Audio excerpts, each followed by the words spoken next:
हमारी बहनें बड़ी कड़ी मेहनत करती हैं, घर का काम काज करते हुए, बाल बच्चे देखते हुए, घर परिवार देखते हुए आप सबके बीच में आने का प्रयास करती हैं और कर रही हैं। अगर आप लोग देखेंगे, आगे बढ़ाएंगे तो बहनों का उत्साह बढ़ेगा और भी काम करेंगे, अच्छे से करेंगे और आपके लिए और टाइम निकालेंगे।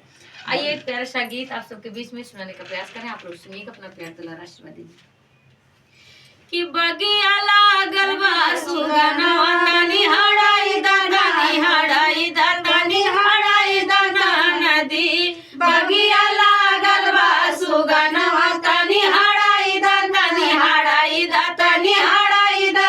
नदी, हमसे रूसल बा सजनवा तनी मनाई दाना नदी, हमसे रूसल बा सजनवा तनी मनाई दाना नदी। सोने की थाली में जेवना बनाए, सोने की थाली में जेवना बनाए, हमसे रूसल बा सजनवा तनी जेवाई दाना नदी, हमसे रूसल बा सजनवा तनी जेवाई दाना नदी, बगिया लागल बा सुगनवा तनी हड़ाई दाना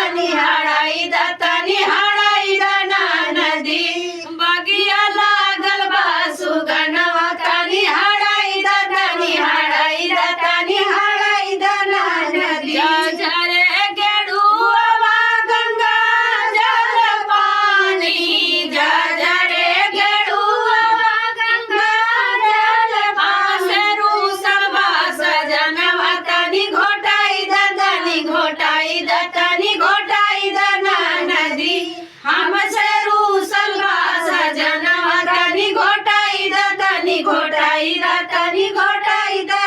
नदी, बगिया लागल बा सुगनवा तनी हड़ाई